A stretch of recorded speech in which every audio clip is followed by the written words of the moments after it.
nothing surprising there. Common sense, good business. I commend it to the House. Mr Speaker. Andrew Bailey. Well, it's a pleasure to be talking on the third reading of the COVID-19 Response Management Measures Legislation Bill. Mr Speaker, well, I want to talk about Schedule 6, rental arrangements.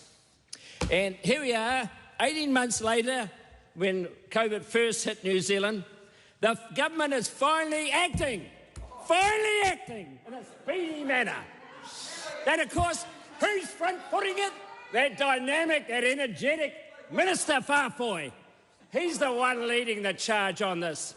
And I think we just need to put it in context. You know, earlier I asked the Minister of Finance, you know, about what's happening with the industry and how many businesses we've lost. We've lost just over 9,500 businesses in the last month. And that's up 140% in the 3 months to July. We are starting to see absolute devastation in our small businesses in places like Auckland and the Waikato. This is not something that we're sleepwalking along to. This is happening now. And this is the worst thing about this. This is the same idea that the previous government talked about introducing under the Honourable Andrew Little. Same proposition. And New Zealand First ruled it out. And they ruled it out for good reason. It will not work. It is not the right thing to do. And I think this morning in the Committee of the Whole, we saw a minister who really does not understand business. He talks about revenue, and that's the test that has been put into this bill. But the real issue, as we tried to point out to him, it's about cash when you're a small business. Do I have enough cash to pay my rent? Do I have enough cash to pay my wages? And that's the problem. In Auckland, we're now, into the 11th week, going into the 12th week tomorrow? One of the longest lockdowns that city has been in is, compared to all the other cities in the world, Auckland is now touching one of the places that have been in the longest lockdown. And no one plans in their right mind to have a government tell them you cannot trade for 26 weeks. No one can envisage that.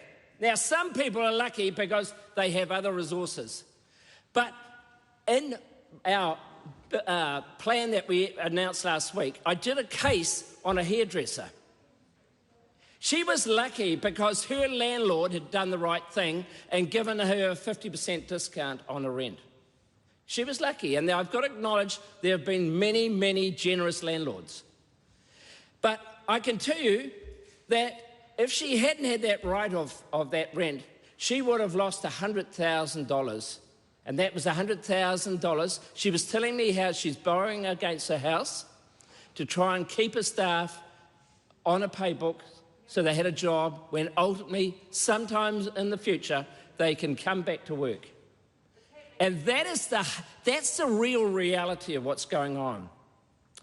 And this piece of legislation that will come into force today will mean that if you've got a dispute, and if you've been having a dispute between the landlord and the tenant, then you are having a dispute.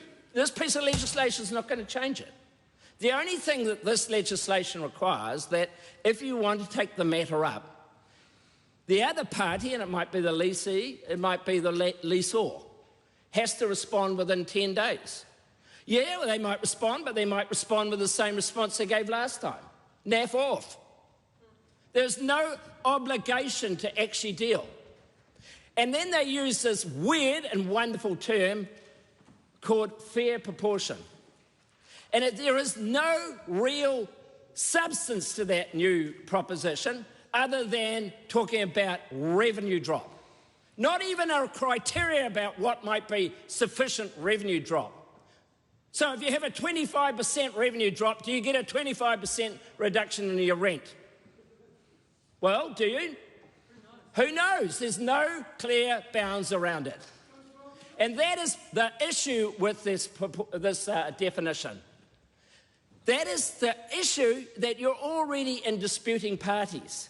And just because they have to respond to each other within 10 days doesn't actually make it any better. So then they talked about arbitration. Well, at least when Andrew Little tried to introduce it last term, they did put some money towards arbitration disputes, because these are the type of businesses that are going to crash in the next few weeks. Even the increased the resurgence payment doesn't come into effect. You can't even apply for it until 3 weeks after Grant Robertson made the announcement. In those 3 weeks, we're going to see more small businesses go to the wall.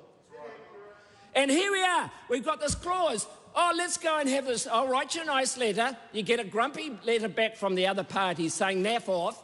Okay, what's the choice? Oh, well, maybe we'll go to mediation. Oh, maybe let's go to arbitration. Well, guess what? Did the Minister, Minister Farfoy, talk about a sped-up arbitration process? No. Did he talk about financial support to those parties, like the small businesses who don't have any more cash to be able to take the proceedings? Because if anyone's had anything to do with arbitration, it actually costs money. And by the way, you've got to prepare your case. You've got to prepare your case. And that's at a time when small business owners, mums and dads, their key staff are all incredibly stressed. Absolutely stressed to the max. Where am I going to get my money tomorrow to pay my wages? No one else is giving a free ride on this. And I hear Dr. Duncan Webb scoffing. I tell you what, I've just come back from Auckland. I came down last week. I can tell you every day in my electorate, every day I got on average 100 calls from concerned constituents, many of them related to small business owners. Every day, without fail, 100 people contacting me either by phone, email, asking for help during this lockdown.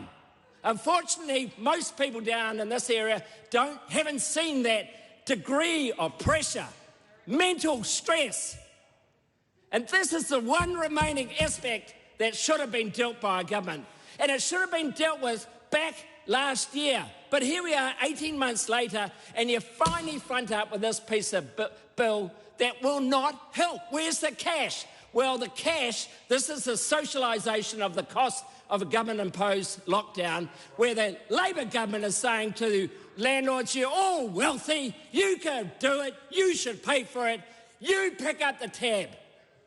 Well, actually, it's a Labor government-imposed lockdown as a result of poor, slow rollout of the vaccine and poor MIQ facilities.